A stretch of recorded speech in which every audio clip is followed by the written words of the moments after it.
Well, today, the AFP news agency released an open letter talking about the dire conditions of the freelance journalists that it works with in Gaza. I'm going to talk more about this letter with Emmanuel Duparcq, who's the president of the Journalist Union at AFP news agency that published that open letter. Emmanuel, first of all, what pushed you to write this letter now? Was it because of stories you were hearing, like the one of the reporter we just heard from a moment ago?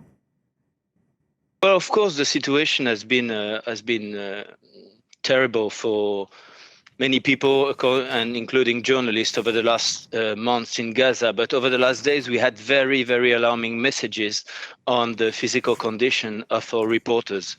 Right now, we still have around 10 freelance reporters working for us in Gaza. And we've always thought until recently like in any other country, the main danger is to be killed in bombardment, is security, physical security, and bullets and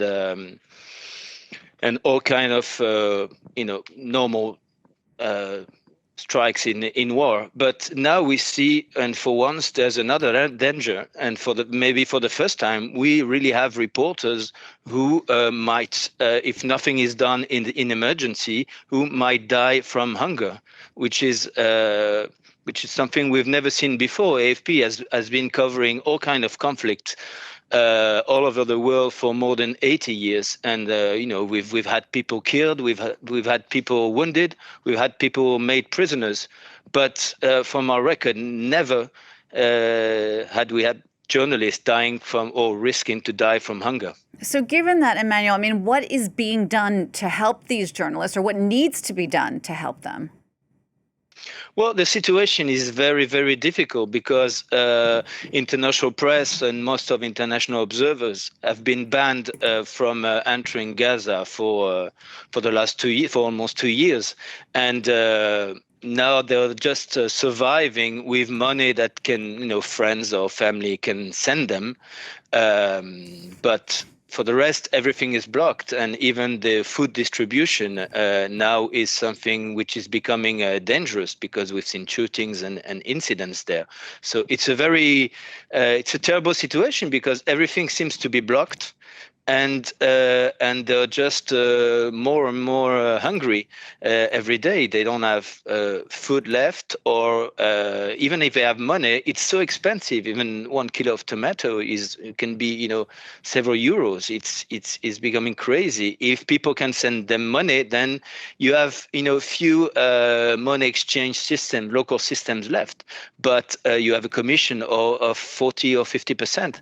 So either they don't have money, or they don't have food, or they don't have clean water, which makes them sick, like them and their whole families. So in the end, they can't do their job anymore. That's what we heard. That's something very new we heard in the last days. They don't have the physical capacity to do their job anymore. They're so weak.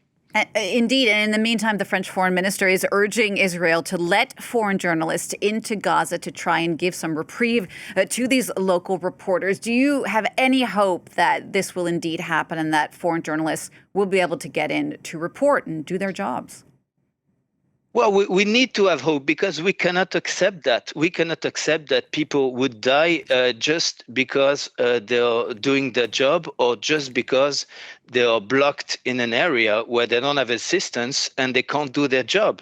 I mean, it's part of anywhere in the world we have journalists covering news, covering daily life, and in Gaza it's becoming impossible. We have to tell the story. We have to write history. Media and news agencies like us, who are reporting daily, 24 hours 7.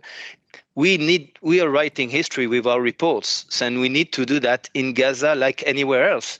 And we hope that officials from all the countries involved will understand that they have to be, they have to let journalists do their job, because we need to tell the truth. We need to tell what's going on. Emmanuel, thank you for that. Emmanuel Duparcq, the president of the Journalists Union at the AFP news agency, who published that open letter about the situation of journalists in Gaza at the moment.